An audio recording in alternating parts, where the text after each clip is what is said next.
多多干杯，干干杯，为了心中的美味。多多干杯，干干杯，默契翻倍，干干杯。柠檬多多多，多多柠檬茶，胜利多多多，多多干杯吧。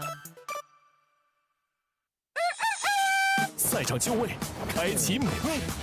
华莱士手工果粉，我有绝招，精准控温，这波操作稳准狠，现炸才够脆，热辣多汁，一战美味来袭，一口回血，只要香脆炸鸡，不要脆皮人寿，这是胜利的滋味，忍不住的欢呼，庆功时刻有华莱士，吃得香，赢得爽，吃华莱士，获益炸鸡迷局。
欢迎来到2026第5人格深渊的呼唤9中国大陆赛区预选赛的比赛现场，我是主持人月明，让我们用热烈的掌声欢迎两队登场。不曾成天命，所以自提灯，欢迎 X Team。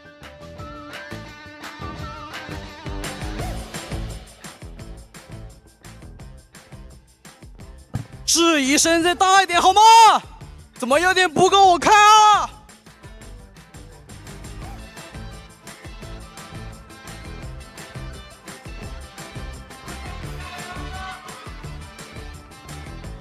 欢迎三叶、凌云、星辰、雨梦、夕阳、永次郎、奇迹火，欢迎 X Team。终将泪水化作星辰，欢迎 IVCCC。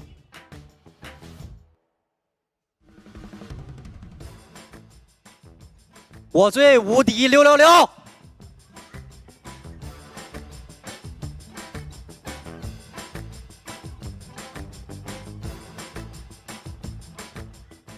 欢迎粉球、月怀、小兰、小轩宝、狐狸、残梦、郑宇昭，欢迎 IVCCC 战队。这里是第1周第3天第3场的比赛，由 X Team 对阵 IVCCC。接下来的比赛，让我们共同期待。好的，各位观众，欢迎回到 COA 9的比赛现场，我是解说慵懒兔，我是解说影子。那马上要进行的是今日比赛第3场 BO3第1局的比赛，由 X Team 对阵 IVCCC。是的啊，那终于前2场比赛打完的话呢，只是胜者组的一个角逐啊，那输了的话也是有机会继续去拼的。对，但是的话呢，我们即将进行的2场比赛啊，包括我们这一场以及下面一场是输了就直接淘汰了啊，算是一场败者组的生死战了。是生死战了，因为我们是后2名要进行一个淘汰，就没有复活赛的机会了嘛。当然，其实赢得这场比赛的话呢，还是有继续去拼这个败者组冠军的机会的。哎，对的，也是能拿到一张复活赛的门票嘛。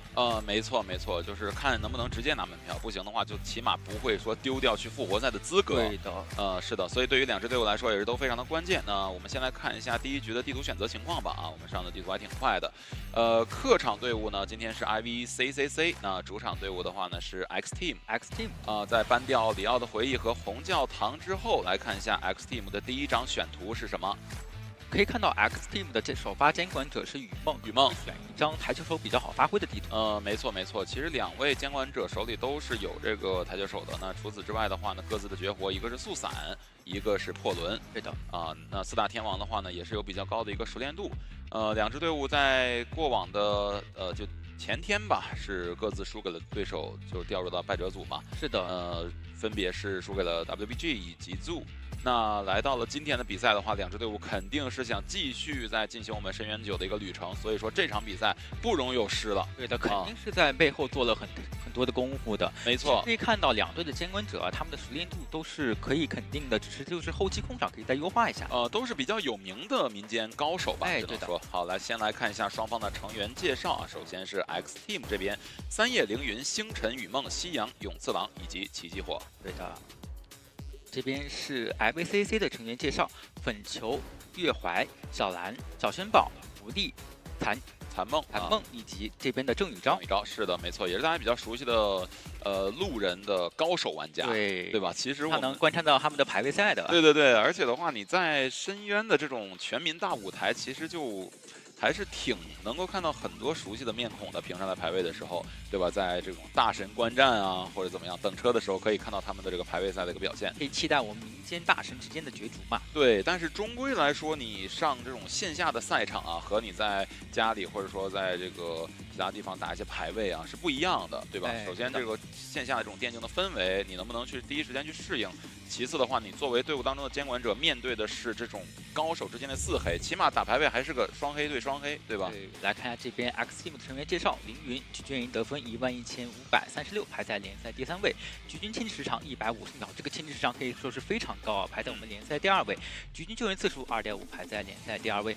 是的啊，凌云的话呢也是前职业选手嘛，那现在的话在队伍当中担任这个救人位，数据上来看的话呢，也是有3项在榜，非常的豪华。对，发挥还是比较稳定的。作为一个救人位能有这样子的牵制时长，说明他的牵制基本功非常稳定。是的，没错啊，还是期待他今天这场比赛的一个表现吧，因为这场确实是生死战了，大家都不能再大意了啊，这一大意的话就直接回家了啊，所以我们还是要期待一下能不能把更稳健的表现，或者说更秀的表现去拿出来啊。好，我们先来看一下三叶啊，他的常用角色是飞行家以及木偶师啊，他的局军演得分10500，排在目前的阶段的第5名，然后局军破译度排在第2，局军269啊，因为我们其实是只有一场比赛的一个样本的。是的，三叶在队内主要就担当的是一个牵制位和一个辅救位，可以看到他的数据是比较平均的，对，他拥有不错的牵制时长，同时破译进度也不落下，还有绝活啊，三叶的话也是有园丁的这手绝活在的啊，有时候去想打那种拆椅子的体系。也是由他去主导的。是的，包括他的啦啦队员熟练度也是很高的。对的啊，那这位的话呢，更是我们的老熟人了。星辰也是前职业选手，他的局军破译进度是269%，排在联赛第2啊，和三叶去并列。局军得分是排在联赛第1的啊，那逃跑率的话呢是100%，也是第1。局军牵制时间的话呢是排在第9，93.21秒。对的，他的擅长角色是小说家以及园丁，可以看得出来，星辰这位选手他的个人基本功会比较强一点，包括他的面板展示可以看得出来，他不管是逃跑率以及牵制破译都可以做到分布的非常均匀。而且在队伍当中的话，主要还是发挥一个指挥核心的一个作用。是的。其实还是队伍当中需要有这种老将坐镇的啊，尤其是有这种丰富线下比赛经验的，或者丰富这种以前的职业这种履历的选手去坐镇啊，对于民间队来说是一个比较大的一个加成。我觉得比赛上遇到突发情况的话，你赛场经验充分的话，你就可以做出充分的应对。是的啊，这边的话是永次郎啊，他的常用角色是魔术师以及古董商，局军牵制43.68秒，演得分3737.5。那在前2个小局的表现的话呢，可能16的时间并不是很久啊，当然也有这个监管者开了技能再去追他的这一部分原因吧。那今天的话呢，赛前喊话也是由他来喊的，很明显他是一位非常有自信心的选手，可以期待一下永次郎在这次比赛中的一个赛场调整。是的，我也是很期待他的一个调整嘛，因为毕竟是这场比赛是不容有失了啊，就是你要有什么看家本领，也别藏着掖着了，该拿就拿出来了。这边是 X Team 的教练橙子，也是一位老教练了啊，也是有职业队伍履历的一位教练啊，也是我们其实战术储备非常多的一位教练。是的，这个版本的话，其实求生者作为16位，他的牵制压力会有点大，但是他同样也具备一定的2次牵制能力。是的，小轩宝啊也是非常有名的路人玩家，那他的常用角色的话呢是守夜人以及歌剧演员，局军淘汰2人。局均震射数是0.67，排在我们现阶段比赛的第3名。对，在之前的比赛中，他的守夜人的发挥也是非常亮眼啊。是的，稍微克制守夜人一点的阵容，但是呢，他也打出了很不错的成绩。对的，对的。不过守夜人的话，确实现在上限是不是特别的高嘛，也没有什么办法。只是在特定的阵容拿出来会发挥出不错的效果。这个角色的话，他的技能机制相比于4大天王来说，可能会显得有一些不足。是的，比上不足了啊。来看一下教练啊，也是我们的老朋友了，焕赫，焕老师。是的，是的。赛场经验非常丰富的一个。对的，其实就是两边教练的话呢，都是这种智多星类型的。对，老面孔了。对。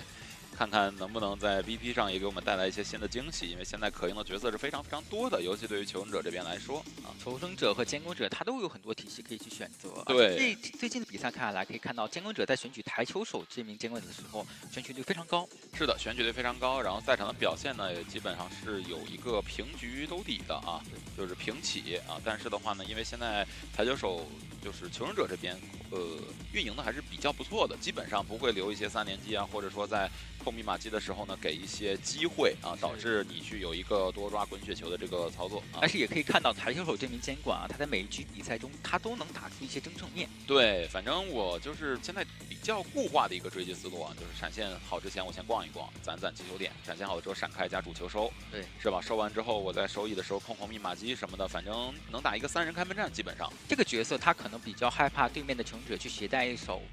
弹射天赋或者是一个弹射飞轮的一套牵制天赋。对，有纯牵制天赋的话，确实他在追击上不太好去击倒。对，手上有人的话，他就可以发挥出他的优势嘛。如果手上没有人，他一直抓不到人的话，可能就没有办法发挥出他的长处了。对，反正现在打台球手的话，你就是要做到不能在他技能好之前给任何一刀。对啊，然后至于密码机控不控的是他自己的事情，对吧？他自己去这个封闭领域，你这个也管不了。但是的话呢，你如果不是闪开，而是闪现好之前先给一刀的话，闪现击倒的话，那这个节奏对于台球手来说，它一定是一个赢取节奏的。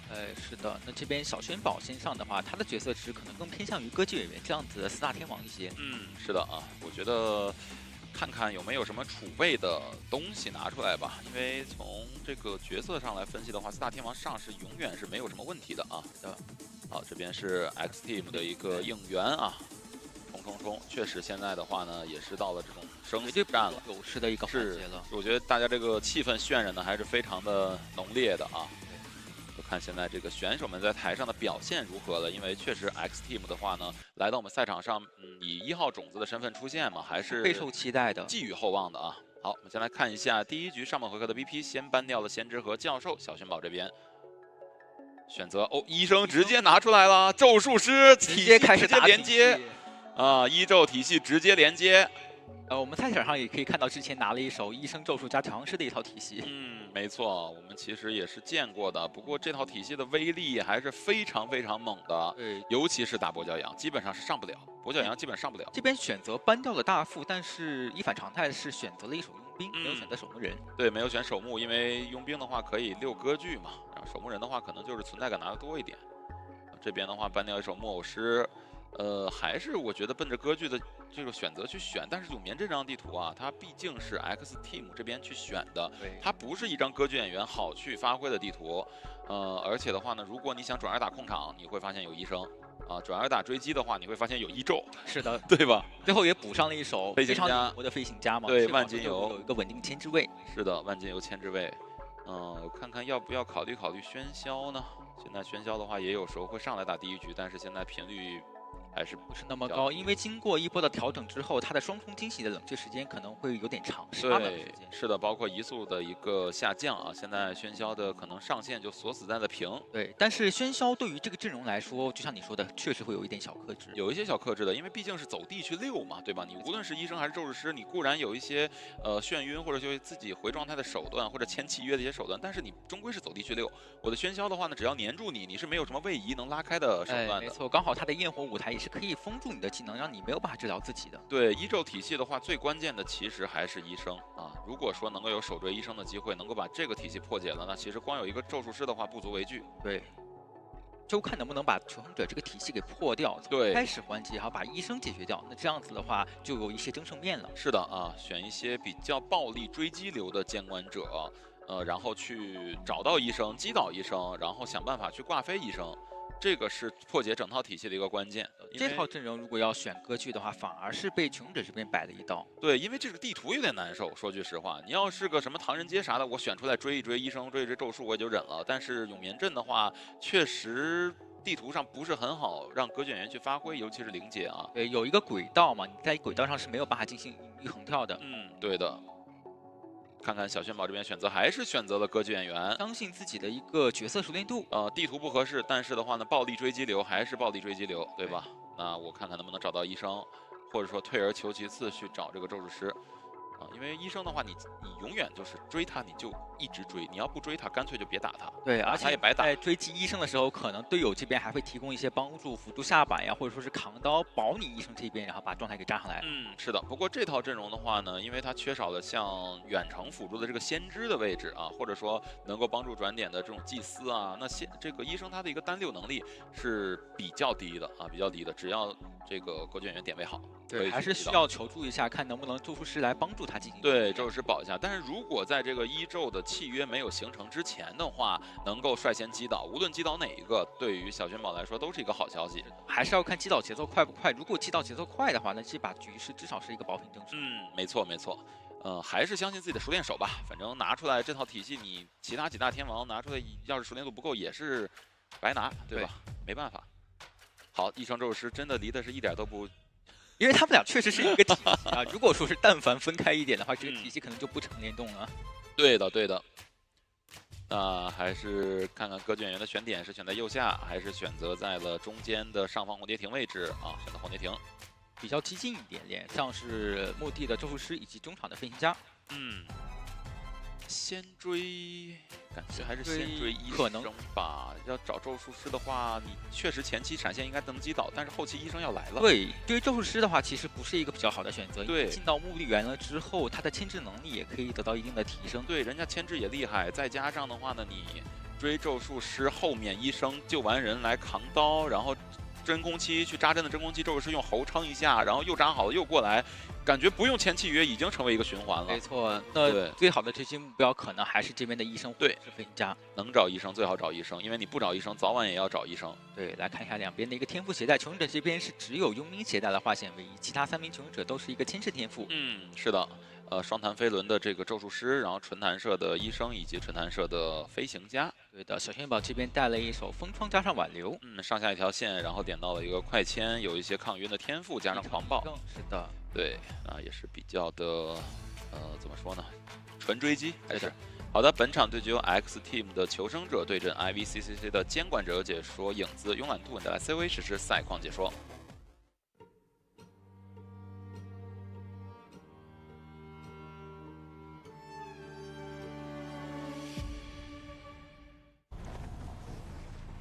好的，进入比赛画面啊，上来的话呢，有一点点的小卡住，不过没事啊，没有进 CD， 还是先去驱赶一下中场飞行家的破译。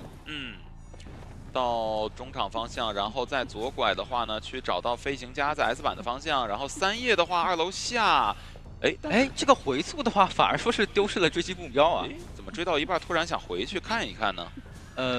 哦，找到了永次郎啊，上来又成为了1次追击的这个目标啊。对，这边是携带了一个弹射牵制天赋的，所以可以进行一波拉点。看看这一次他的这个牵制能不能证明自己。2块板子全部拍掉。这个地方的话逼迫踩板，翻过去要博弈，翻，哎呦，有点小惊险，但是没有关系啊。手上还有悬停，是可以进行一波转点的。对，这边是个空地啊，歌剧演员也不是很好去追上，所以选择直接交球移形。那前面板子要博弈一下，直接过板，没有反应过来。不过好在是 B 技能了。对，这边利用窗弹再次进行一波拉点。是的，然后这边有车。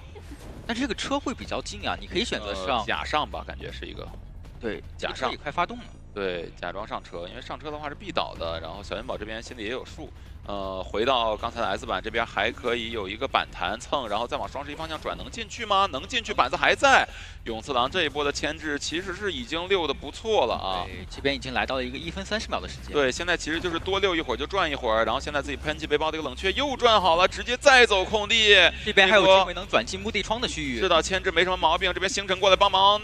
交一个电，给一个安全的身位去翻这个窗，再掩护一下飞轮，再翻，给到一个实体刀，我的有点危险呀，这一波有点危险，还好有肌肉记忆。对，感觉这个必要性不算特别的足啊。因为歌姬羽他毕竟出刀会比较快一点。是的，现在小轩宝的话呢，影月也有点断了啊，前面勇次郎还是可以有一波牵制的机会。对，而且点又，哎呦，怎么又失误了？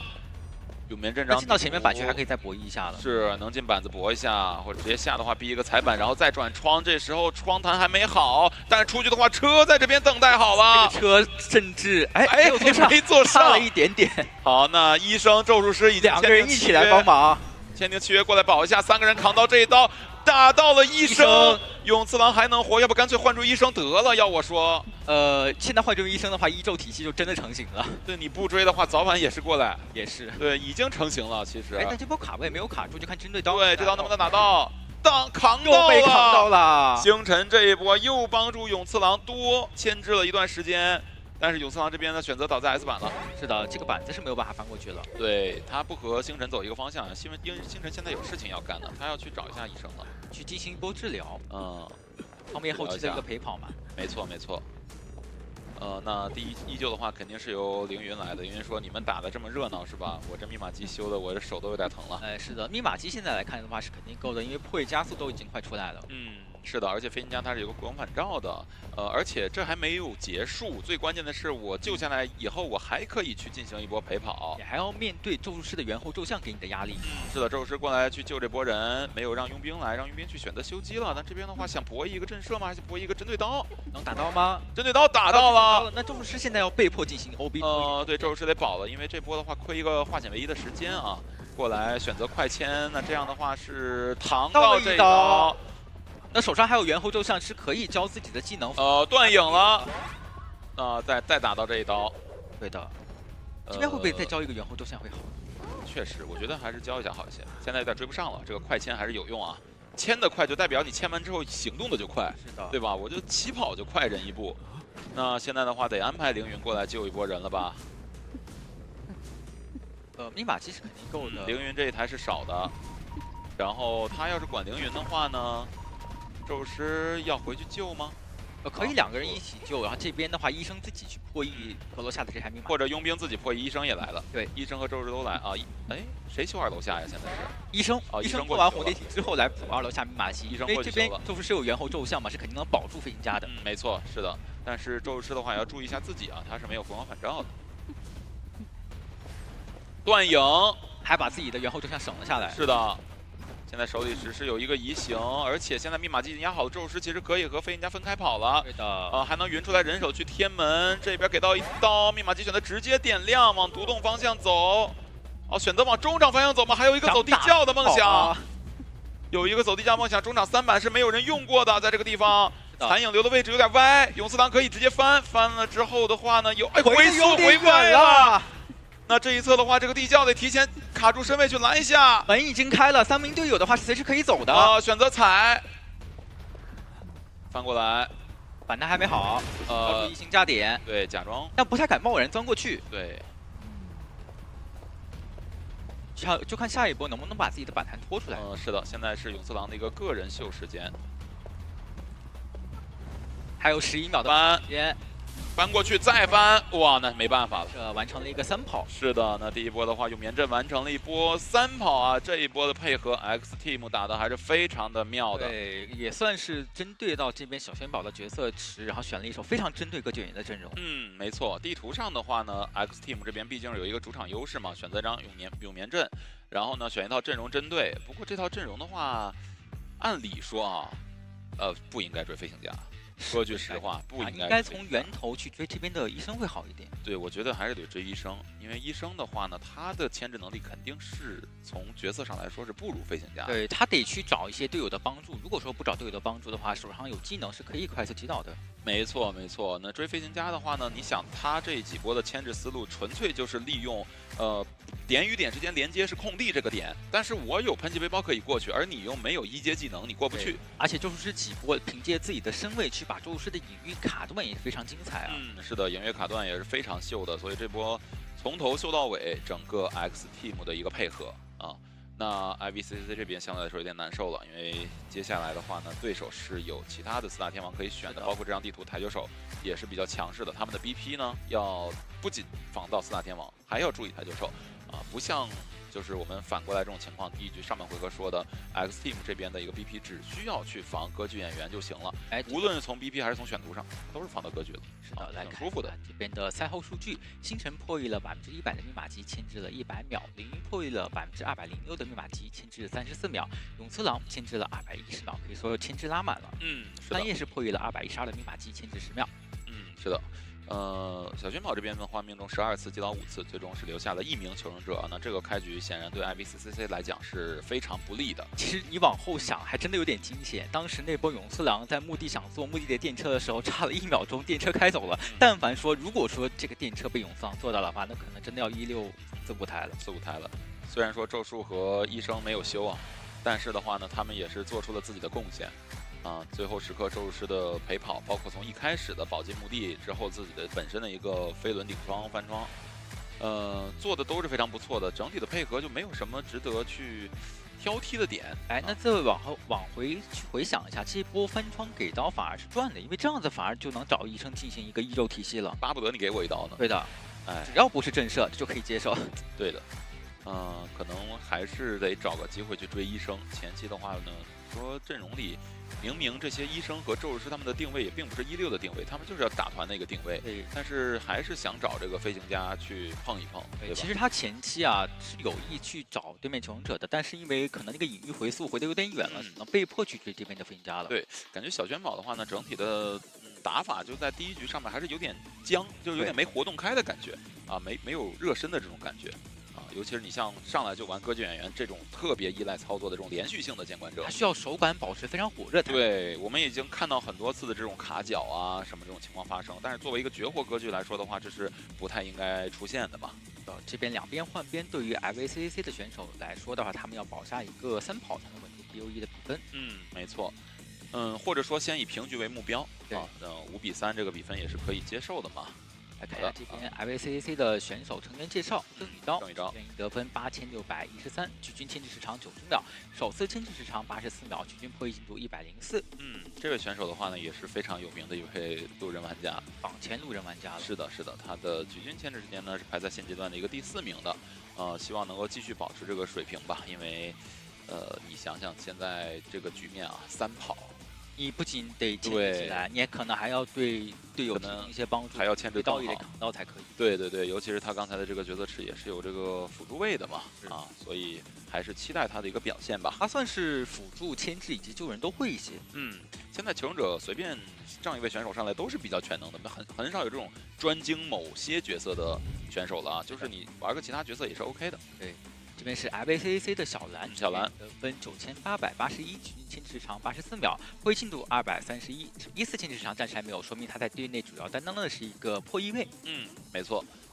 毕竟这个231的破译进度也很难有时间去说明了他为队伍做出的后勤贡献。对，常用角色是星云儿以及飞行家啊。期待他们全员的一个发挥吧，毕竟压力在这摆着呢。他不能有一行又松懈才对。首先是一个淘汰赛啊，其次的话呢，刚刚是一个3跑，必须要还一个至少是平以上吧，对吧？如果被对面拿到一个多抓的话，可能后期就不太好进行一个翻盘了。是的，所以还是期待一下他们的一个表现吧。月怀，他的常用角色是体系位为主的啊，就是如电师啊、小女孩这种。局均的破译进度是136.67，局均的首次击倒牵制时间是49.43秒，均牵制35.89秒啊。可以看到作为一局的数据可以看到作为一个体系位的话，它的局均数据会比较均衡。还有一些牵制，有一些破译，包括逃跑率的话也会偏中规中矩一些。没错啊，就是看看能不能有更超水平的这个发挥吧，因为对手现在是一个非常实力在线的一个状态啊。是的，这边是 IVCCC 的粉球，得分9308，局均牵制时长89秒，1次牵制时长是34秒，破译进度130。没错，常用角色的话呢是小说家以及画家啊。这支队伍的话呢，也是有一些分工在的啊，有一些专精的位置也可以玩，但是同时的话呢，让我补其他位置也 OK。对你像小说家和画家，他可以统称为什么陪跑位，这两个角色他都很擅长去与队友进行一个陪跑。是的，我们的现在这种 OB 位也是有一个细分体系的。对，就是 OB 强力 OB 位以及陪跑位。是的啊，雨梦啊，来自 X Team 的监管者，他上一次比赛的话呢是上了一场拿了台球手啊，最终是留下了一名求生者。那这次的话呢，地图对他来说又一个优势地图，发挥空间会比较大一点，因为这张地图它的密码机分布会比较均衡。对，而且追击的时候很容易控到其他密码机，对，两不耽误。在之前的比赛中，你可以看到雨梦他前期的追击能力是毋庸置疑的，就是后期的空场思路可以再优化一下。那局还是输的可惜，哎，很可惜，还是输的可惜。当时甚至打出了一些争胜面，对，有一些争胜面的，输的还是可惜了。所以，对于他来说应该也是一个遗憾。在这场比赛能不能去弥补，对，是吧？或者我说我再拿一手台球手上来啊。毕竟，肯定他作为一个首发台球手来说的话，他的很多的训练资源都倾斜给了这个台球手，一定是绝活，有一些别的选手没有的东西。对，而且从地图上来讲的话 ，X Team 他们这个主场还是对他们来说很有利的，啊，既能选择到对手绝活不舒服的地图，同时又是我家绝活舒服的地图。这就是一个选图上 BP 的针对了。是的，可能这个永眠镇这张地图确实可以去尝试去搬一搬，对吧？对于客场队伍来讲，不过现在说这些已经晚了。就是看具体这张地图一个发挥了。反正这张地图咱们要是硬算的话呢，其实求生者也有点小优势，对吧？打一打，看一看能不能去还一个3。看一下两边的一个 BP。雨梦先搬掉了古董商，古董商，比较常规的一个班委呀。哎，不会也要来吧？啊，医生木偶师，那其实不太算一个体系，这一套阵容。是的。医生咒术师比较算一个体系。是的，木偶师的班位在上一局是最后一个啊。这边的话选择先抢，可能还是看中了这个角色的稳定性。对啊，第3手选择了一手 OB 位弓箭手，去针对你这边选择一手台球手。是的，有一个远程 OB 位对于台球手来说还是比较难受的。搬掉了玩家手。救人位的话给到了大副啊，大副的话呢。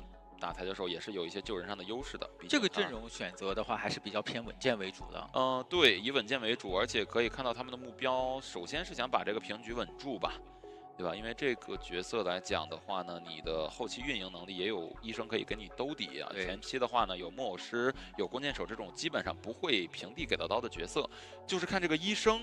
如果说上来承担一个首次追击的任务的话，是闪开还是闪之前就有一刀闪现终结？这个是整个局的一个胜负点吧。对，医生的话，他是作为一个反控场位去登场的，他在针对台球手的一个控场的战术的时候是会有效果的。对，所以说有医生最好还是先追他，对吧？你追他后边就没那么多事儿了。没错，你追木偶师、追这个弓箭手，难道比追医生还要简单吗？应该不会是这样的。会的，或者说是你通过自己的一个抬刀去骗木偶师的路易，也是一种打法。对，但是医生都没有路易啊。对吧？医生没有扛刀，是的，他都不需要扛刀，但是他有2个那个药物增效剂嘛。对，有药物增效剂啊，可以去快速回状态，就当心理打呗。对，对于雨梦来说，他这把压力不大，他只需要保平就可以，他甚至可以去追这边的弓箭手，把你的龙骨弓和冰弩给薅掉之后，让你开幕战没有一个牵制能力。对，主要是他要想争胜的话，有医生在后期控场是很容易平的，对于求生者来讲。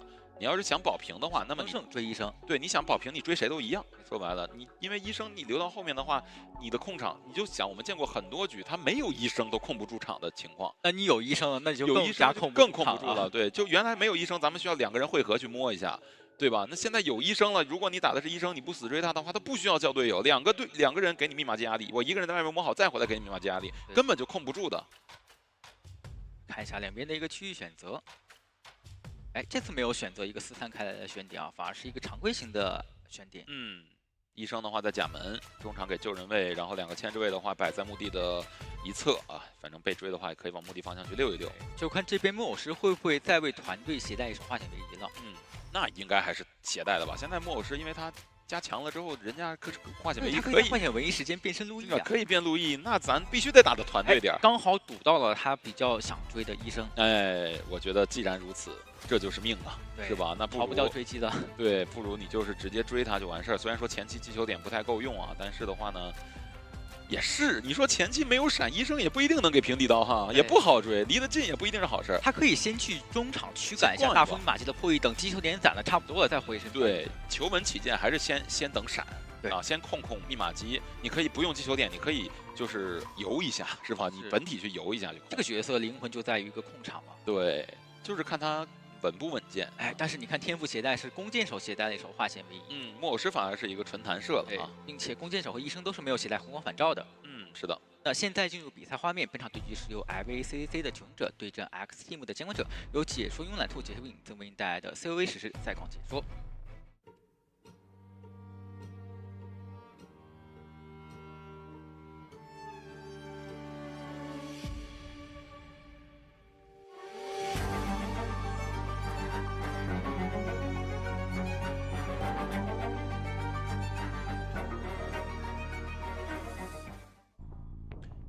好的，进入比赛画面啊，甲门方向肯定上来是月怀的医生要扛一些压力的，就看他是直接平地开追，还是说像我们刚才说的干扰一下，然后再等闪现再追。这边已经看到医生了，嗯还是决定想给点压迫哦，还是要控密码机打一下自己的击球点。对，因为现在他只能赌，就是医生他给平地刀机会，但一般不会，一般很难啊，因为还有手说想给一个平地刀还是比较难的。想突破一下这边的木偶师吗？还是说再掉头找一下红蝶亭的这边的粉球？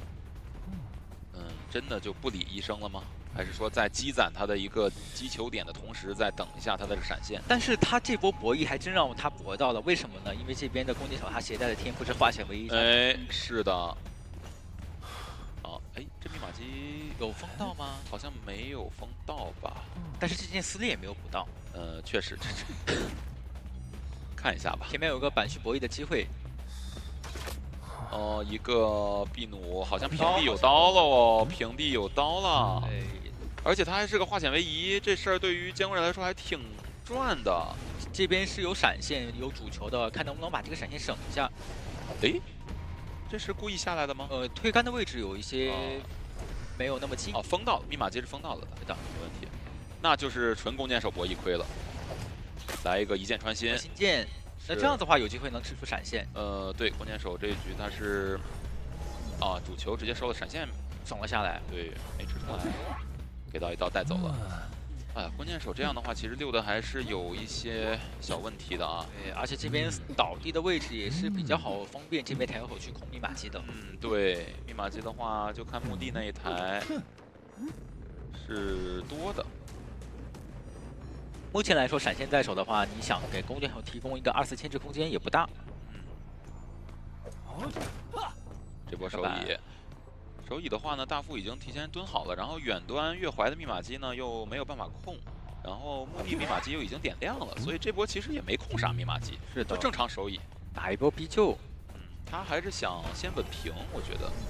哎，球吸回来，这样子不让你倒在墓地里。对。给到一刀，而且弓箭手这一局没有回光返照啊，然后再封一下这台红蝶亭的密码机，等一下不着急闭合，你没修，闭合了。那这样的话，我觉得现在弓箭手这个点是不是救下来之后要不要保一下？毕竟咱医生都在那待着呢，你说不用白不用。现在有个问题就是，如果你真的要保弓箭手的话，你可能能扛到这一刀，但是你扛到这一刀了之后，我抬手有击球点，那我就可以凭借我的自己的一个击球点来回横跳之后，再用闪现击到你这边的弓箭手，相当于扛到的话收益不大。是，但是医生的作用。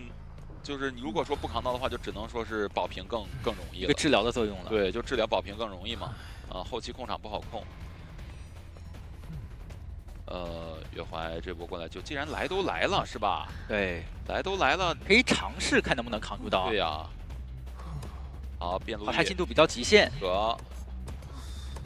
能打到这一刀针对刀吗？先上撕裂指。主球出来的是医生。哇，闪现。主球把医生收了，然后闪现牵弓箭，这个闪现留到现在是真的是有用啊！对，而且现在弓箭手淘汰了之后，场上密码机甚至还差近乎2台整电。确实，手上7个击球点用不完。对，小地图是真用不完，不像有的地图是吧？你赶路就得先交4个，还没到。他可以随便的去用自己的击球点去创造封闭领域控密码机。对。主要是现在雨梦其实打得很轻松了呀，其实任务已经完成了，对完成了一半吧，完成了一半。因为开门战的话，还是有一些说法的嘛，就是毕竟现在剩3个人，就没有必要那么紧张了，大不了我留闪现，最后再留一个，这是最坏的结果。对的，确定红蝶停密码机在抖，知道你医生在这边修机。过来先打医生，那你打医生一刀就要一直追，要不然白打这一波。对的，医生这边先用了一个药物增效剂。然后开始追，开始用针直接扎满，扎到一个3/4状态。个小短板的博弈，医生这边博弈的还是非常不错的。不太敢翻。飞轮吊带翻，只能追了。对，不追的话就白打了。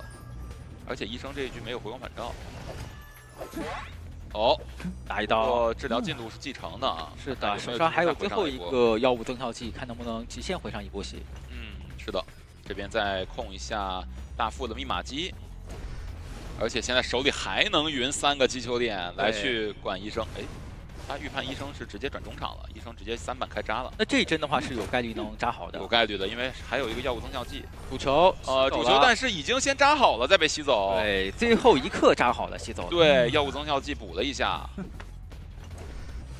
再上车再追，密码机快够了。对，这波医生他真的是把压力全部都扛住了。是的。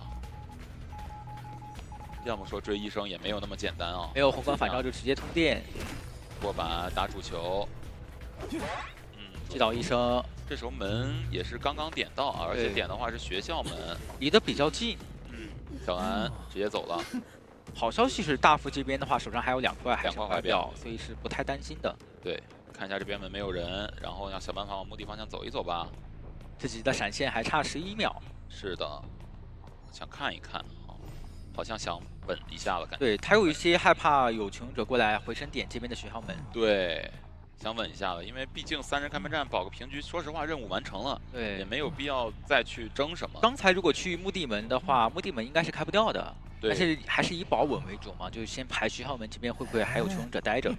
说白了，3跑没必要，队友已经3跑了，是的，没有必要了，就是没有必要去见个多抓嘛。对，你看这一局他在守乙的时候也没有说太多的分散精力去用击球点控密码机，对吧？就是他让自己的每一个击球点都尽量都是用效果最大化的，而且前期最后留存下的一个闪，让你医生和木偶师的一个双人保打团的这种策略也失效了。哎，是的，可以看到医生这名求生者啊，在针对这些台球手反控场的监控者来说，真的效果很好啊。博弈的还是非常不错的医生啊。不过我觉得就是在追击医生的时候啊，还是要大胆踩板，对吧？因为你有惯性情况之下，你踩的是很快的。对，如果说真的咱们是踩板模拟器的话，你这个药是很难回上来的。但是你就是太想去套路他、博弈他，太想去跟他博弈的话，反而会给他一些治疗的时间。对，是的，这是追医生的话，你不能说是给他一丝一毫的这种去扎针的时间。对，你只能说尽量去用自己的一个走位压迫他一直在移动，对吧？他只要移动，他就扎不了针。对，那第一局的比分是一个 X Team 5-3的一个小分优势。是的，5-3。那好在对于 IVCCC 来讲的话呢，也没有落后太多嘛。那么第2局的话，客场队伍还有一次选图的机会，看看能不能选择一张地图能够限制到对手监管者的一个发挥。当然，其实这一局 X Team 啊，他是求生者拿分，对吧？求生者拿分，算是把保稳面的监管者，然后套路都研究清楚了嘛。因为其实 X Team 这边的监管者的角色池还是挺透明的。来看这边的赛后数据啊，大副也是破译了245的密码机，牵制17秒；医生破译了150的密码机，牵制115秒，拉满了这个牵制。木偶师破译了226的密码机，牵制59秒；弓箭手破译了38的密码机，牵制了71秒。是的。那雨梦这边是命中10次，击倒4次，最终是保住了一个平局啊，完成了任务。X Team 这边是1-0，大比分1-0，然后小比分5-3啊。其实这局打到中后期的时候，我都感觉台球手这一局要多抓了，4抓了，因为当时胜的击球点是7-8嘛，有7个击球点，说明他那个控场的空间是非常大的，但是还是以求稳为主，选择打一手医生针对嘛。医生太能溜了，你既然选择了医生，你就没有别的选择了，对吧？你追医生的话，没有把他做到一个击倒。其实如果说真的能够击倒医生的话，他是没有回光返照的。那这一波救援下来，因为他们也没有化险为夷可以用了。是有多抓点的，但是人家医生就是能溜，就是能溜，双弹射飞轮的医生，再加上这个2个药物增效剂，是吧？再加上你台球手，你有一个致命的弱点，就是我退杆得等2秒。对，而且那个千钧一发之际是在主球放出来那一刻，然后把自己的状态给扎好了，扎满了。是的，来我们看一下本场高光。一星开到，一星开到，一星开到，一星开到。抽腰刀讲不着。佣兵修。那一阵，我能翻。OK，nice。二楼下有一台。3叶我没板子，可以修二楼下。我铁没问题，我直接往口要冲了。不用保了，够了。补医生的。没关系。啊，可惜。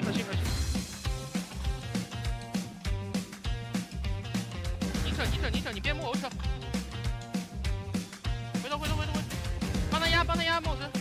以。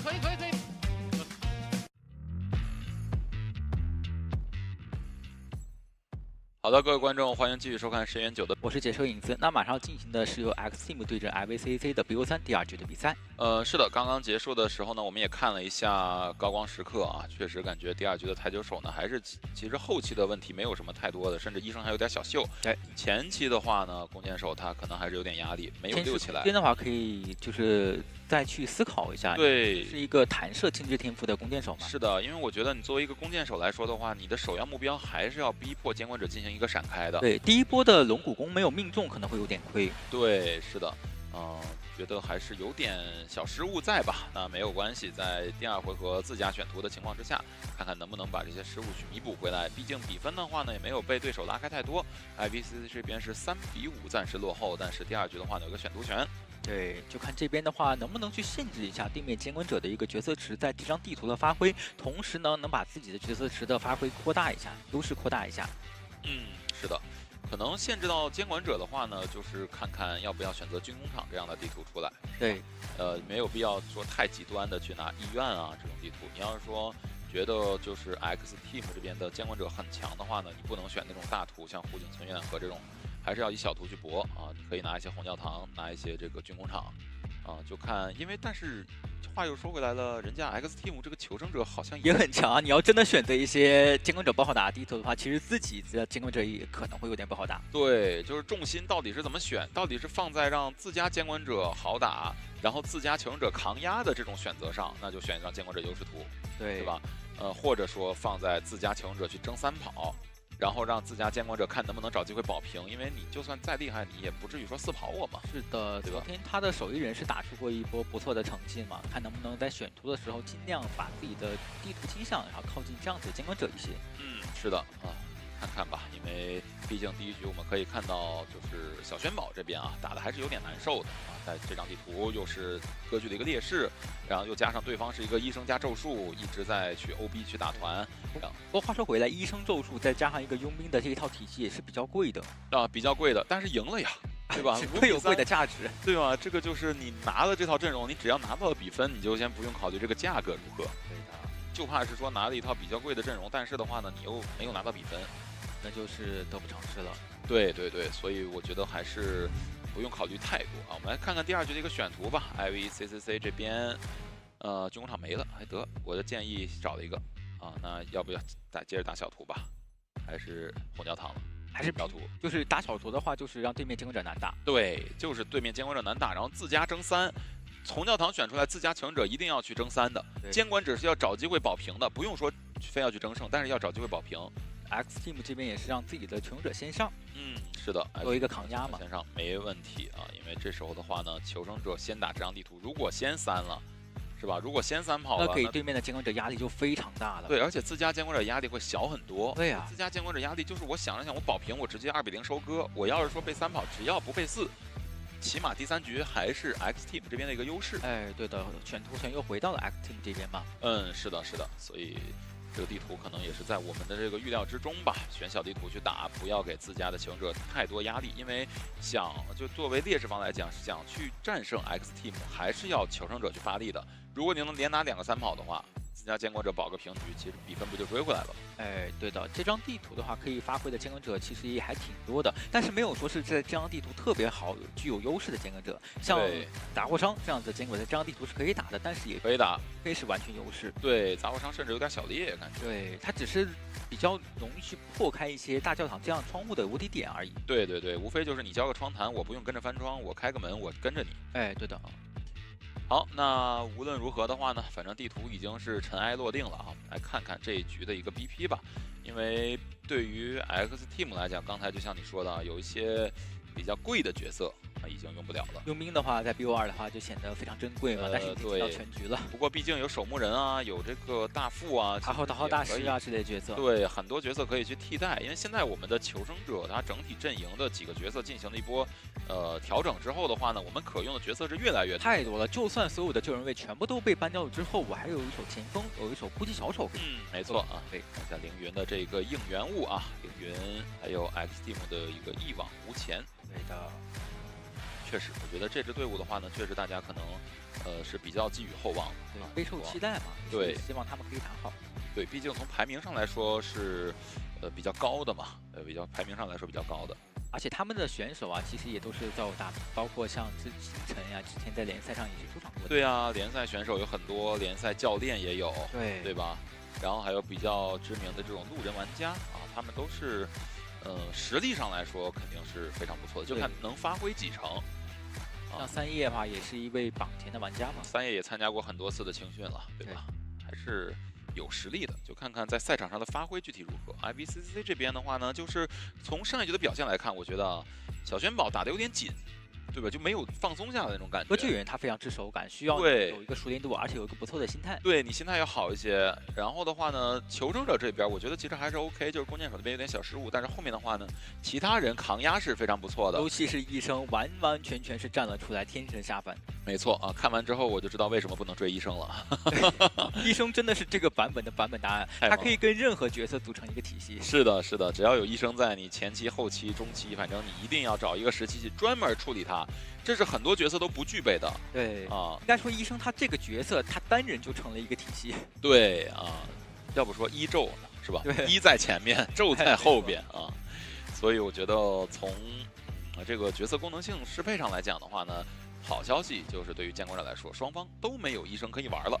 啊，那这样就不用考虑太多，在控场的时候我给一刀，我可以选择不继续死追，我可以选择去管密码级，对吧？不像医生，你追他，你选择追他，你就没得选了。这张地图啊，可以打的套路对于求生者来说反而是很多的，像可以打一些前锋的定点 OP 套路，击球手的定点 OP 套路，包括说是火柴教还原的7档卡路套路，然后以及慈善家的一个手电筒的套路都是可以的。没错，甚至有一些园丁的点位也可以用一用，对吧？小门的点，小门如果说只刷一把椅子的话，园丁也是可以来 OB 一下的。反正套路还是很多的，而且 X Team 现在毕竟是一个领先嘛，他们的整体打法会更加的偏向于松弛，没错，对吧？就是会更容易把自己的全部实力发挥出来。而小玄宝的话呢，其实上一局是有这个丢分的嘛，就没有争到分，也不能说丢分，没有争到分吧。来看一下两边的一个 BP， 好，来看一下前两手啊，小玄宝这边表情我觉得还是挺放松的啊，我觉得他就是应该放松下来啊，去享受比赛啊，这样的话就不会有这种发挥不出来全部实力的情况。先知家教授，教授被ban掉还作为前两手不太常见。ban掉他的一手绝活隐士，不想打这个绝活隐士，那就是他还有这个守夜人啊，对吧？可以去拿一拿，而且他这个班位的话都可以选择。对，4大天王里边可以再去选。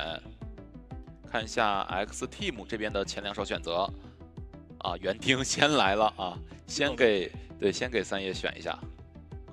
木偶师这上一局上班位的位置也拿出来了，非常稳定，这个阵容就很难想象这两个角色能秒倒。而且不是有句话吗？就是这个版本你选择园丁，你不仅有一个稳定的一个牵制位，还赠送一套园丁体系。对，这还算赠送的是吧？对，选一送一啊。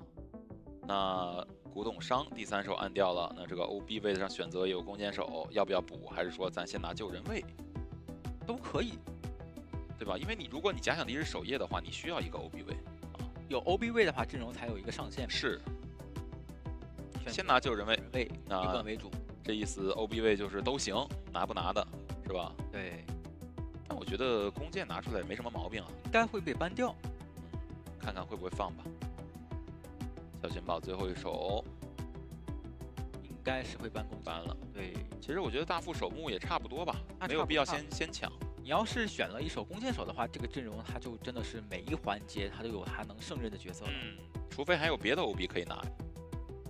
最后一手 OB 位的话，你选勘探员可能在牵制守夜人的时候会有点不足啊。是，牵制上来说确实有点不足。但是 OB 上来说的话呢，完全没有问题。勘探员他强就强在他的 OB。对，他虽然说现在不能丢3连磁铁了，但是说实话，你只要有一块磁铁生效，第2块 CD 是很容易拖出来的。对，勘探员的话，他肯定天赋上来说会携带一手双弹飞轮，确保自己的稳定牵制。对，这边的话呢是，这个阵容锁定的话呢是3叶打的这个木偶师啊，然后去星辰去打园丁了啊，丁元去救人位，勘探员是永次郎来拿，感觉永次郎这个手感热起来了，开始拿一些这种 OB 的位置了。他看得出来是一位比较敢去操作的一个选手。对，因为他原来也有拿过这个古董商嘛，是吧？第一局感觉把这个原本就比较爆棚的自信心又给打上来了，对，然后就继续拿 OB 位。你打 OB 位的话，就面临着什么问题？你的压力也会很大。对，这个阵容其实最薄弱的位置就是这个勘探员，你得顶住这个牵制压力才可以。是啊，当然我们也要最终再看一看小轩宝他选择的角色是什么啊。如果说是守夜人的话呢，勘探员确实前期不宜去牵制啊。啊，他这个地图的板区结合也太紧密了吧，感觉已经看到守夜人跳来跳去的样子了。对，你蹭一个板弹，蹭个双弹，我一个风行直接跟上。哦，跛脚羊来了。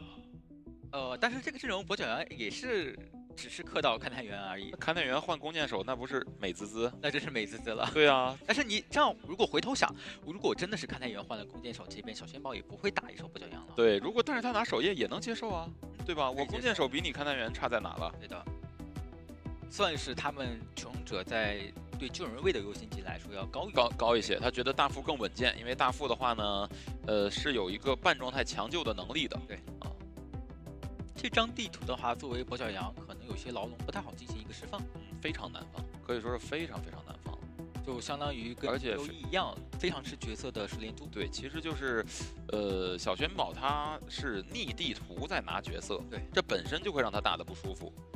但是的话呢，你想打这套阵容，又想去争多，又可能从4大天王里边去挑。你想来想去，还是跛脚羊的上限会更高一点。而且跛脚羊打勘探真是有说法的，勘探真不好溜，勘探员是非常难溜跛脚羊的。对，勘探员选择在了远点啊，就因为跛脚羊最后选择的大推，那勘探员的话呢，就是远点的小门2号的位置。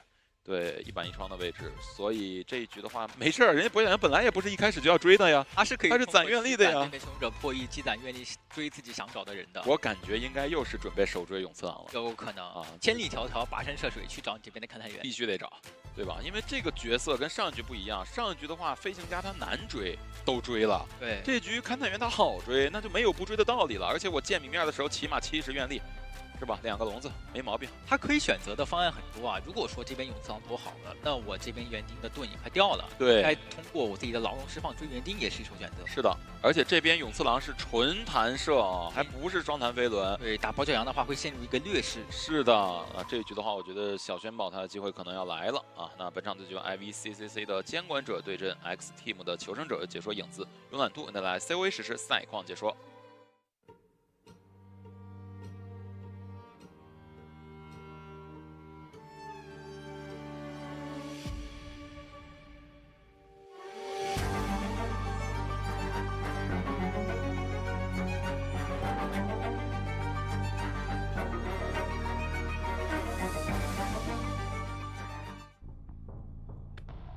进入比赛画面啊，凌云那边肯定是不去考虑的，难道说要逼块表再走吗？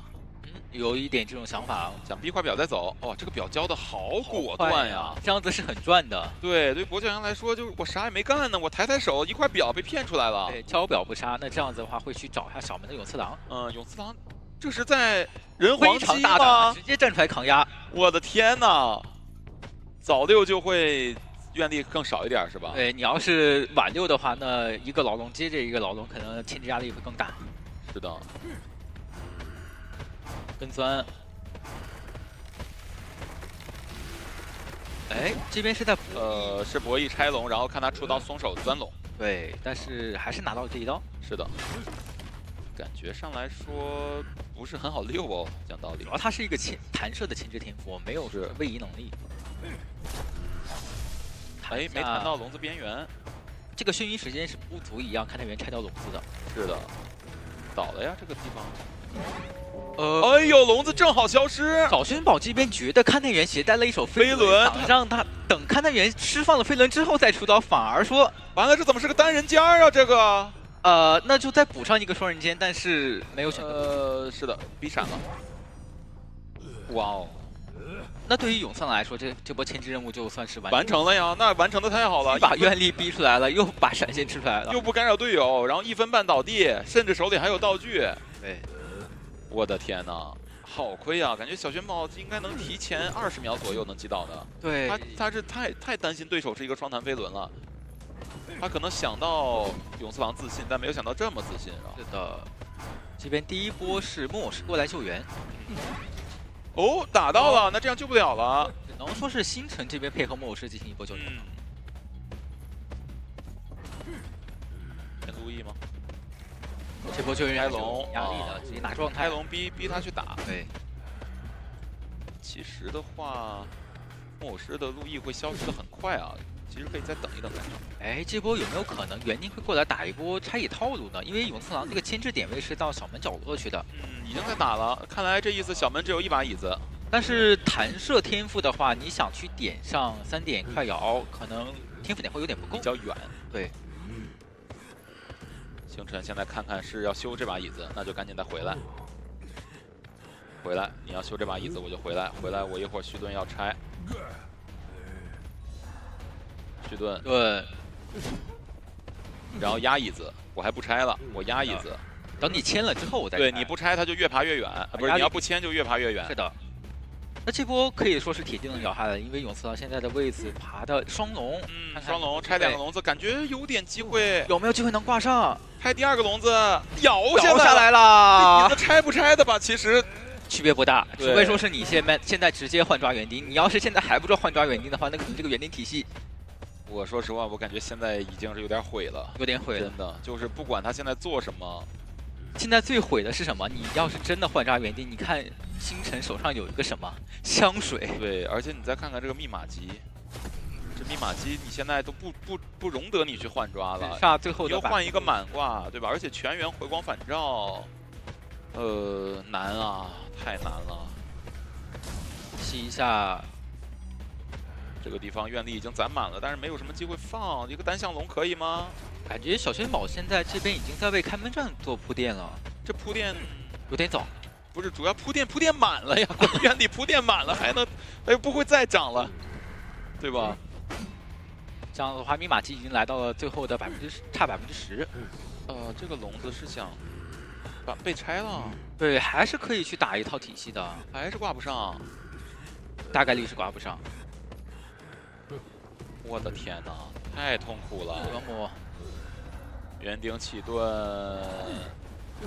大盾，然后压椅子，爬到了空隙。但是永次郎暂时爬不出去，直接强拆，已经压好了，给到一刀，椅子甚至是他开好了的，这个距离应该是也是能摇下来的。摇下来了，对的，就没招了，现在就是一整个回光返照直接通电。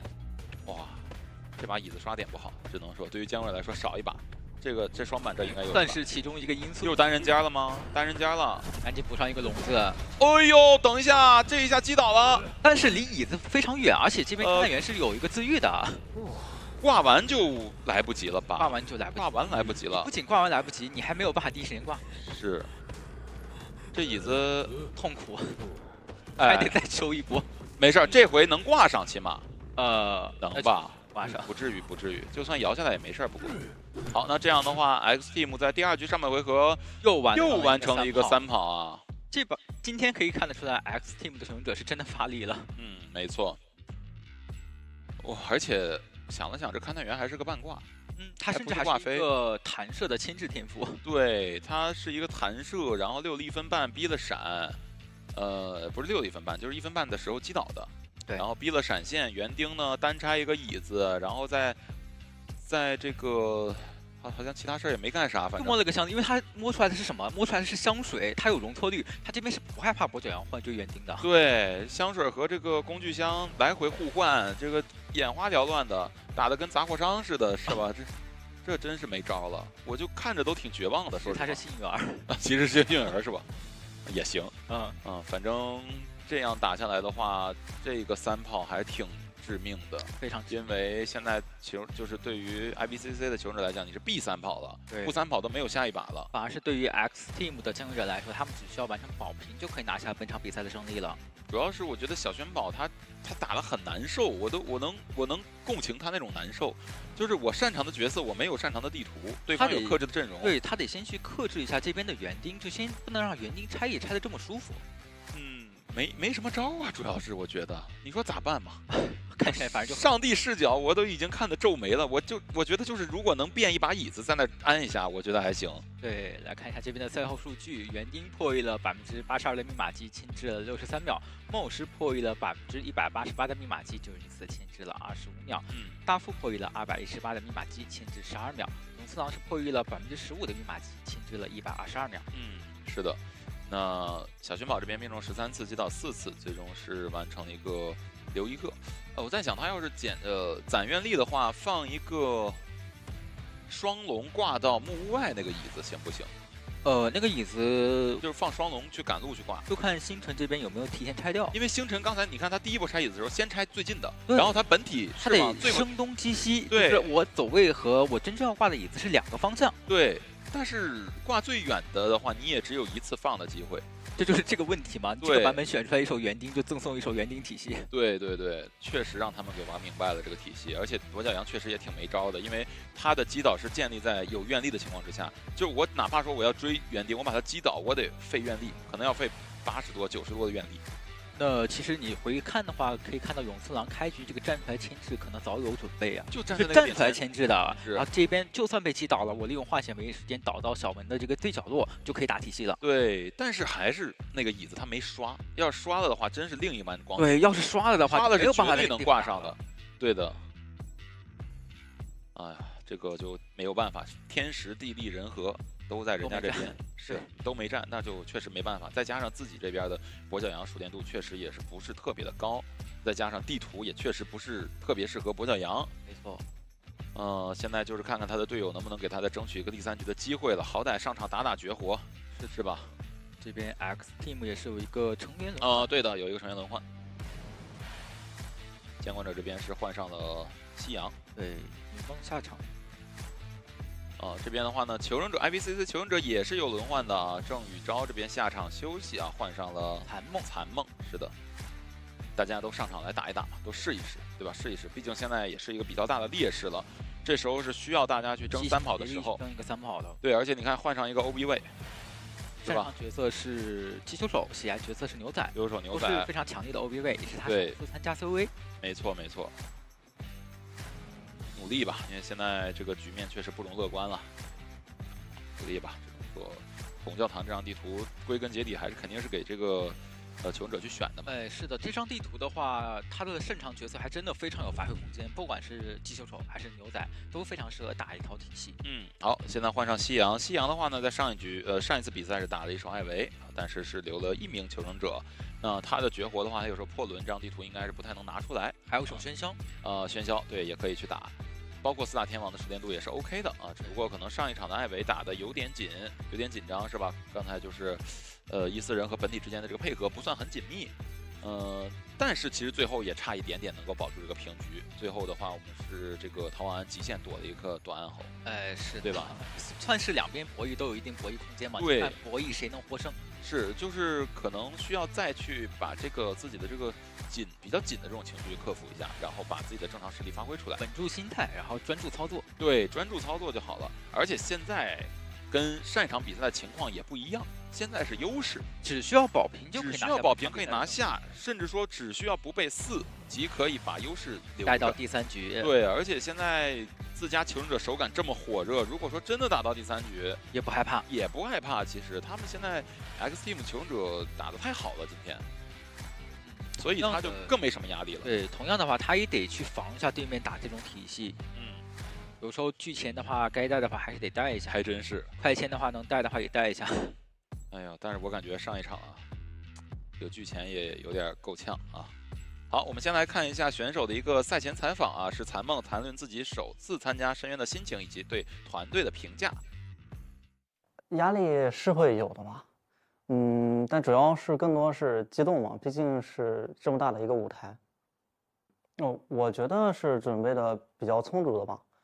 而且呢，我们的教练是比较老牌的职业选手了，他对于这些职业上的体系和打法还是比较琢磨深刻的。所以说，虽然我们队是第一次去打这种大型的比赛吧，一个官方的比赛，但是我觉得我们还是很有信心的。可以看到，其实他们的求生者是并不怯场的。对，上一局的表现也能看出来，其实尤其是上一局医生的一个发挥，打比赛的话就是要有一个信心嘛，你只有有信心了，才能发挥出自己的全部实力。其实我觉得求生者上场是不是没那么容易紧张？因为你一上场你就开始去交流了，对吧？那来看一下 X Team 的夕阳的采访，谈论在本次深渊做的准备以及对队友的评价。首先这段时间肯定要好好磨练自己的基础水平，肯定是有提升的。然后同时呢，也因为经历过了官方的大型赛事，心态肯定是比之前要成熟了很多。首先，我对我的队友肯定是100%的信任，然后同时我对他们的实力评估，我也相信他们一定是在他们的水平一定是在民间队，也不只是民间队，我觉得是这次深渊赛事中的佼佼者。对于自己队友的一个信心，然后说自己这边准备的也是比较充足的。对，其实也可以从今天的比赛中看出来，他这个相信是对的。对面他们的求生者确实是2把都把自己想打的体系全部都打出来了，是打得非常的有效啊！可以看到他们其实为了本次比赛做的准备还是非常充分的包括到刚才 IBCCC 这边也是有谈论到这一点，就是虽然是第一次参加，但是的话呢，准备的还是不错的。对想来上面试一试，所以就看这场比赛了。毕竟这真的是一个生死战了，很重要。对这场比赛，对于 IBCC 来讲，必须求生者争3乃至于去争4。没错，只要是这个结果以外的结果，那就是直接被淘汰了，结束这次舞台的旅程了啊。好，先知加古董商夕阳上来的班位，然后这边是搬掉了夕阳的一个搬掉了跛脚鹰之后选择了牛仔，直接是残梦上来打绝活，就是打一套体系。其实这张地图的牛仔啊，他只要倒在那个大房角落的位置，再携带上一手求生意志，确实非常有机会。对，快摇嘛，然后再来一个小说家，就是你打角落体系，我打中场体系，是吧？我这边在居前。砸过伤有没有说法？我开个门走了啊！管你这么多确实是一个很强的破局办法。你说对不对嘛？对吧？还真是。我打个砸过伤，你倒中场倒呗，我开个门我走了。直接开个门，对啊，你倒中场角落，那我就开个门，我去挂小门的那个椅子。对啊，昆虫加牛仔的一套强行 OB 体系啊。是的，可以一战。我觉得可以一战，怎么说？可以啊，要不然还有到杂货商的这个角色熟练度可以的话，那是可以考虑一下。或者我还有一计，直接选择歌剧演员。歌你不是牛仔要 OB 吗？队友还没起来你就倒了。牛仔。对啊，你就算你敢 OB 的话，你中场你能溜得动我歌剧？他很难溜的呀。但是他溜不动的话，可以去凭借昆虫的虫群以及小坏蛋的隐喻换位进行一波牵制。对，但是那只能说密码机就是不够。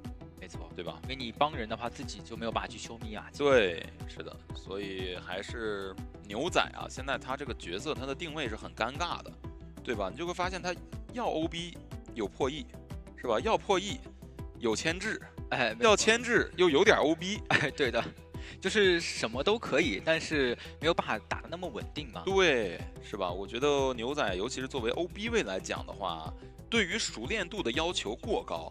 而对于这个收益呢，又不太特别的高，没错，对吧？所以现在再加上本身有一个破译减速，再加上自身的一个牵制能力，也只能说算是中规中矩吧。但是你又想，你都拿牛仔了，追你第一追你也是比较少见的。歌剧演员直接就选择了一手强势追击角色，那这样子的话，破局点就在这个牛仔身上了。对，你是要打体系的话呢，要不然我就先破解你的体系位，要不然的话呢，我就。后边还得想办法。我觉得还是就只考虑第一手吧，就直接破译你的体系位，对，让你打不了挣扎体系。对，但好在的话，牛仔不是园丁，是吧？而且歌剧也不是跛脚羊，就意味着歌剧它追牛仔的速度一定是比跛脚羊追园丁的速度要快的，尤其在处理 OB 的情况之下，歌剧的追击更加稳定一点，配合自己的闪现，他甚至可以携带一手风穿快踩，而且还有一个把追击拉满。还有个问题就是牛仔是可以被木压的。这是很痛苦的。对，如果你的反应足够快的话，是可以木压。可以木压的。对，牛仔他现在最常用的一个骗术就是我瞄准了之后我松手，我啥也不干，然后你就以为我出了，然后我就放下来。看对局两边对局经验丰不丰富的。对，就看牛仔他是直接松手还是直接勾出去，是吧？你要拼反应，要么你就拼反应，要么你就干脆抓他。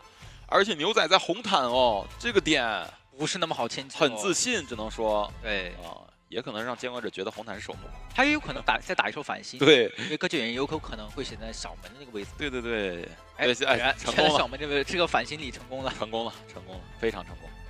而且其实你看他这个中场体系，除了牛仔，也是有昆虫的虫群来帮忙的，没错，对吧？但是说实话，因为我这边是玩昆虫的嘛，昆虫这个虫群它对于歌剧演员的一个拦截效果不是那么好，只能说是挂人的时候我来打推一打的推啊时候还不错，对吧？打正常还 OK 的，毕竟你要气球到歌剧员气球到，大家懂的都懂，哎，没错，对吧？非常难受。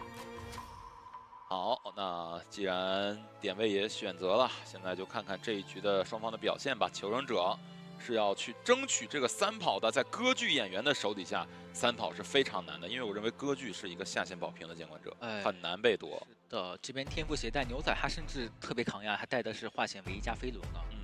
飞轮化险为夷。好的，现在进入比赛画面，本场局是由 LVCCC 的求生者对阵 X Team 的监管者，由解说慵懒兔解说影子为您带来的 COV 实时赛况解说。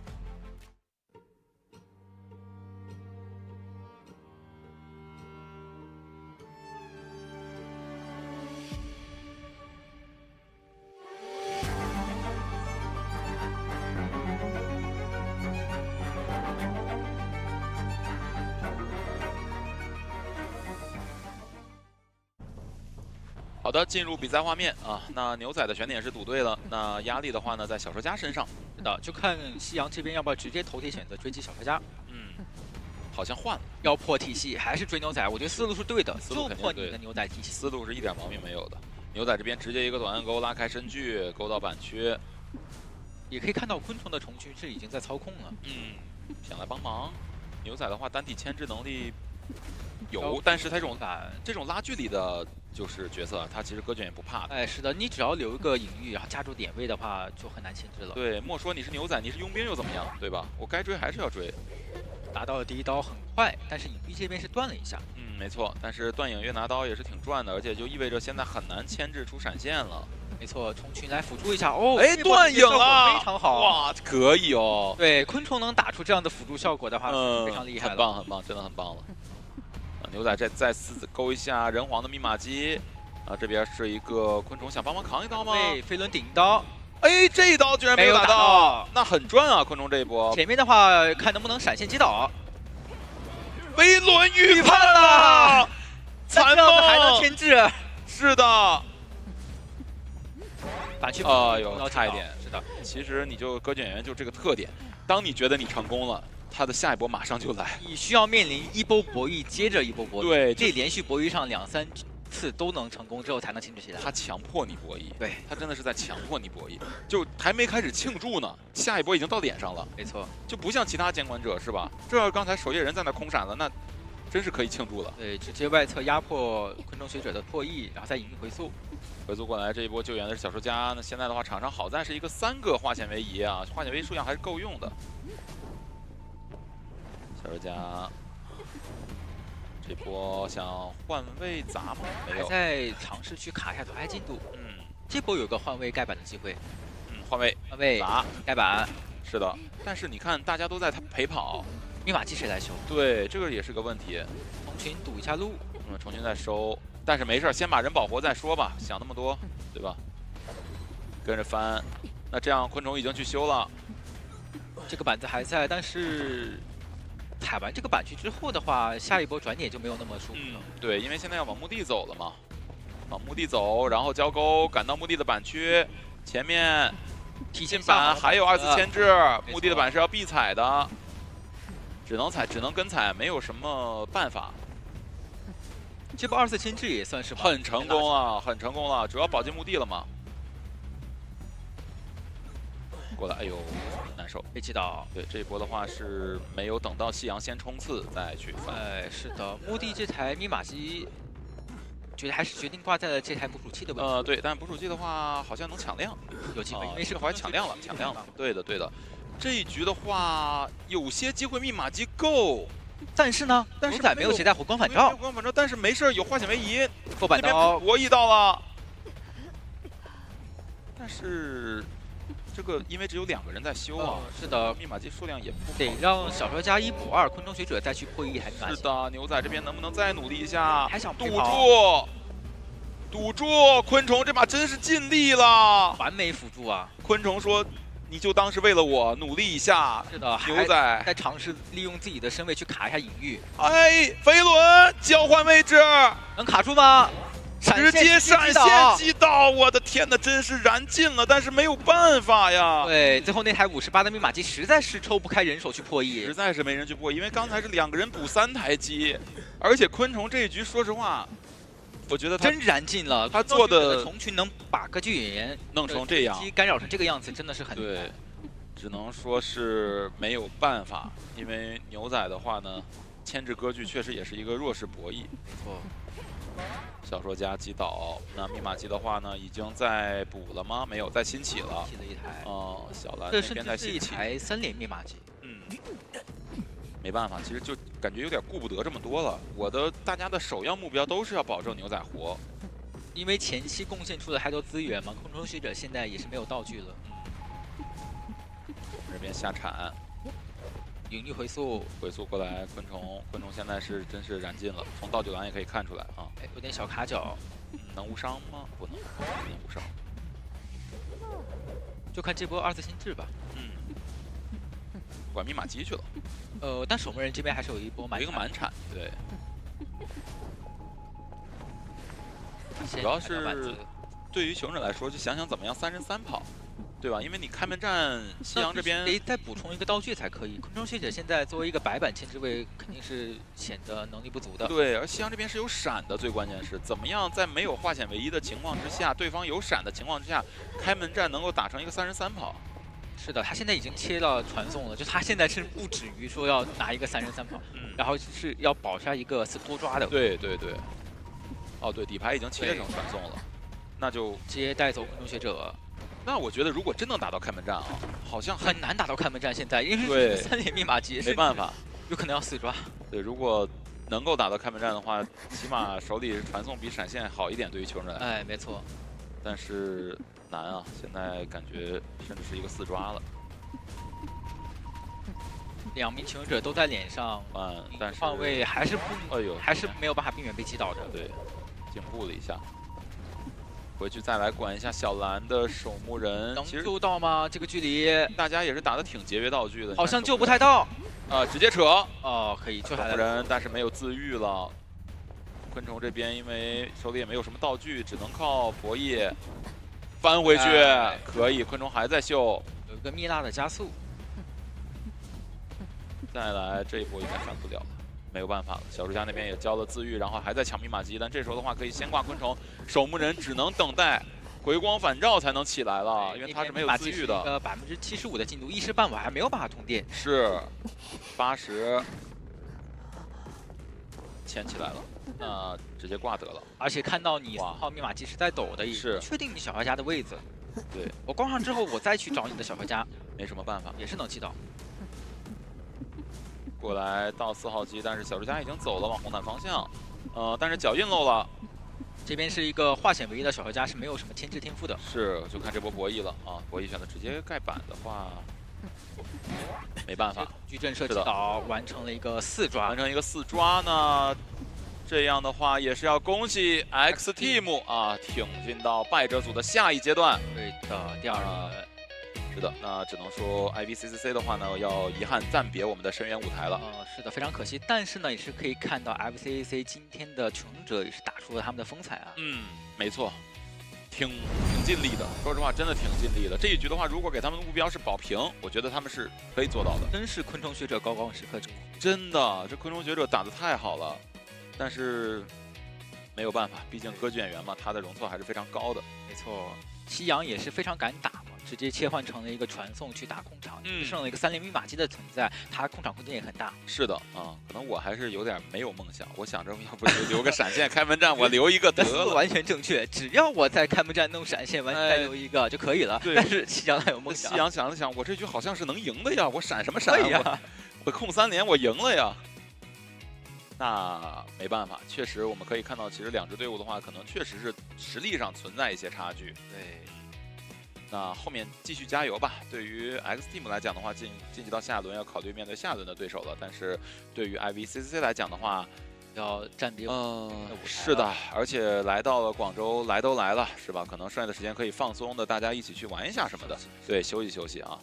没有关系。其实我们深渊这个舞台的话呢，就是大家上场去进行展示自己的舞台，打出风采就可以了。对，其实我们不一定需要去赢才能被大家记住啊。那只要自己完成了这种电竞的梦想，是吧？上台真正去参与打一下比赛，其实我觉得体验还不错的，对吧？你是打比赛的，你看我就上场打过一局模仿者，我还挺开心的，我感觉是吧？是的，打比赛的话确实会感觉是不一样的，非常的感觉嘛。对，感觉真的是不一样的啊。那只能说选手们虽然说感觉到很可惜，但是他们来到这个舞台呢，也非常的不容易，在100进8阶段也是努力在打的，对吧？那后面的话，期待其他的比赛能够看到他们作为团队的一个身影吧。也是期待一下 X Team 在之后比赛的发挥嘛。你可以看得出来，他们状态调整的很快呀，尤其是这边的求生者。对，求生者、监管者今天都是站起来了。你看今天的这个雨梦，他也是懂得及时收手了，及时收手，直接闪现爆皮。对，今天的夕阳拿到歌剧演员也是懂得这个稳中求进了。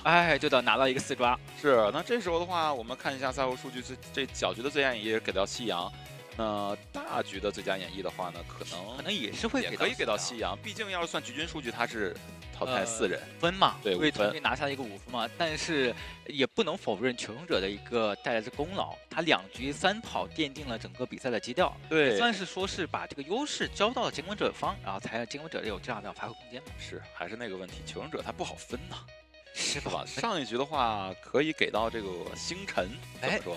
我也觉得，但是上局的话，其实好像给星辰也 OK， 因为他也是1肉体系的，对吧？上局虽然说永次郎是16，但是1肉体系有他。是的，可能那这样星辰竞争力还蛮强的感觉。如果能给一个阵营的话，那其实2边都有一个竞争机会嘛。对，单分出来的话，其实每一环它都非常关键，是每一环不能缺少任何一环。对，就是要么也不能说是纯看谁的表现是最好的，对吧？对。但是监管者4抓就是最好的。是的，毕竟是5分啊，一个数据上来说优势。对，数据上来说是最好的啊。当然，这个就是他们只是一个小插曲啊，这才是他们可能整个深渊阶段的一个迈出的第一步，对吧？未来还有更多的强劲的对手等着他们，而且他们未来面对对手都是从胜者组掉下来的，对的，对吧？那这种实力很强，对，它说明至少他们的对手都是赢了第1轮的啊。我们来看一下本场高光。2-3连怎么抓来着？1-4是吧 ？OK， 一下筒子吧，没了应该。好那个什么，倒回去吃个龙。OK， 没问题。他交了1个龙，1.5。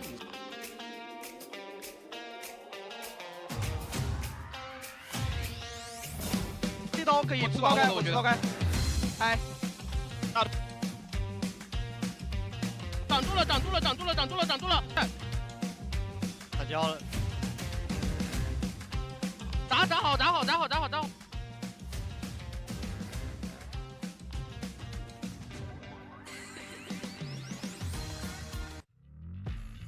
还是在沉浸在刚才的那种高光时刻里边。对的，也是可以看到那个刚才精彩比赛的操作嘛。是的，因为我们可以看到，其实最后时刻大家都是在拼搏的，尤其是这个劣势方，对吧？劣势方，尤其是在拼搏的这种精神，其实还是挺让我们感动的。尤其其实我整局最动容的一点就是牛仔预判闪现的时候，牛仔预判闪现之后，这个昆虫为了牛仔燃尽了一切的这种感觉。这昆虫的虫群没有一次是为自己用的啊，全是为了帮牛仔。这就是这个版本可能昆虫协这有点尴尬的点嘛，就是你能帮队友，但是呢密码机进度会有点跟不上。对，这把牛仔啊，他也是很秀啊，那波预判闪现也是给出。是，牛仔也很棒，但是毕竟这是歌剧，是吧？就是我预判了之后，我该博弈还是得正常博弈，对吧？对的。好，我们来看一下本场最佳给到了哪位选手。大概看一下剪影就知道是谁了啊，是吧？如果是园丁的话呢，那就是星辰；如果是歌剧的话，那就是星辰。给到星辰，我觉得没有问题，没有问题。把他园丁发挥的太出色了园丁加咒术嘛，他打了2局，刚才说一个1肉体系的一个他，然后那个园丁刚才拆椅子体系也是他，对，那没毛病。他算是红教堂那一局的绝对功臣了。而且星辰人家以量取胜，对吧？他2局高光，对吧？你夕阳1局高光，那1局我占60%的功劳，第2局我占80%的功劳。对，那加一块呢，肯定是比一个监管者100%要。是的，对吧？当然这个就是玩笑了。反正我觉得他们队内不管是谁拿到这个最佳演绎，起码证明他们是赢了的，大家都高兴，对吧？只要能赢就可以嘛。是的，也是期待他们后续的一个表现吧。那 X Team 的话呢，确实走到今天这里的话呢，也是，可以说是险中求生，对吧？就是在一个输一局就淘汰的情况之下，继续能够保持自己把压力顶发挥，反而说是发挥的要比之前要更好很多。对，而且起码不用担心自己在这个阶段会被淘汰。对，因为我们淘汰名额其实也至少有一个复活赛的门票。对，至少有复活赛的一个门票了啊。所以说，首先进可争败者组冠军啊，退呢可去复活赛再努力。好，我们来看一下本场比赛的赛后采访吧。Hello， 大家好，欢迎来到赛后采访环节，我是主持人月明。首先恭喜 X Team 拿下本场比赛的胜利，我们邀请到了永次郎和星辰来到赛后采访环节，先来和大家打个招呼吧。大家好，我是永次郎，我是 X Team 的星辰。欢迎两位来到我们的赛后采访环节。刚刚2比0拿下，非常非常棒。想问一下两位，在昨天有没有做什么样的调整呢？因为手感真的很火热。没做调整。永次郎。就正常打吧。确实看得出来。其实刚刚我在上台之前想说，今天应该是属于大家的背水一战，但是我感觉两位好像看起来还是很轻松的。也想问一下大家，今天拿下这一把的话，感觉手感怎么样？要不要评价一下手感？比较火热吧。比较火热。星辰这边的手感呢？我还好啊，你还好 ，OK 啊。那接下来我们来到对局中，首先在永眠镇这张地图啊，一咒这个体系选出来了，也是想问一下，一咒拿出来写了什么样的剧本吗？单纯想玩啊，单纯想玩行。那我们看到配合非常非常棒啊，但是呢，在此之前，我们先来夸一夸永次郎的16，真的很秀。也想问一下，咱们16拉满这样的一波思路会是什么样的呢？就尽量找无敌板和他跳不了的地方就行了。思路真的非常清晰啊！那来到2楼下的时候，其实就看到一咒体系就上班了，也想问一下大家那一波的沟通是怎么样来沟通的？我们的一咒体系来了。当时想转中场双板的，但是后面发现不够近，还是找他们两个扛到了。这已经是 Plan B 的情况了，是吗？真的非常非常秀。那来到了开门战之前，其实我们星辰的咒术也非常棒，配合的特别好。我在台下有听到超大一声地窖在中场，所以开门战的时候我们已经在奔着4跑打了，是吗？对，想打4跑来着，但是他转不过去。然后3跑已经够了啊！来到教堂这一把，也是想问一下永次郎，又是手追你啊？对此是你比较理想的状况吗？在队内的话，手追你是一个比较理想的状况吗？还行吧。还行。也想请问一下，我们当时16的时候，我看到心率直奔170去了，当时心里在想什么呢？一追你。当时第一个笼子其实还是比较近的，怕飞不掉嘛。后面第2个笼子废掉之后就喘口气，喘一口气，也是心率上也看得出来啊。那来到了小门那一把椅子啊，星辰也是非常非常配合啊，在那个摇的那一波，跟大家分享一下那波沟通呢。没有沟通，打太多了。为首数2。对。哎呦，台下的观众给的反应也很及时啊。那也想问一下星辰，今天不管是园丁体系还是我们的咒术体系啊，其实打得都很漂亮。作为选手自己的话，觉得哪一个更深得我心一点呢？咒术师。为什么呢？好玩。好玩，就是体验到了我们玩游戏的乐趣啊。那其实我们作为民间战队，相信很多观众朋友们也想进一步的了解大家。那接下来呢，我们也是来好奇一下我们队内的配置啊。首先第一个问题，谁是队内的冷静沉稳位？看出来了，这个动作已经说明一切了。星辰老师认可吗？我觉得没毛。了解了。那第2个问题，谁是队内最激动热血的位置？永次郎。你赛后采访这么冷静沉着，没有想到队内是这个亢奋位啊。看这个表情应该是真的啊。那第3个问题想问一下，有没有一些小太阳的位置呢？比如说比较鼓励型的呀，给大家力量的这种。橙子。但是橙子是教练对吧？他会下台的。那对，就是下台了，压力就上来了。压力就上来了我懂了，看来这个配置非常清晰啊，难怪打得这么好啊，分工明确。那么其实到今天呢，很多粉丝朋友们也非常非常大声的在支持我们，前面的应援也非常非常好。有没有什么来给一直支持自己的粉丝讲2句呢？后面继续加油吧，让他们多看几场。好的，谢谢。永次郎这边呢？谢谢你们的支持。谢谢。刚刚小声的好像说了一点什么，不知道有没有观众朋友们会唇语读一下啊？非常感谢2位来到我们的赛后采访环节，再次恭喜你们拿下本场比赛的胜利。接下来马上要进行的是今天的最后一场比赛，让我们稍事休息，马上回来。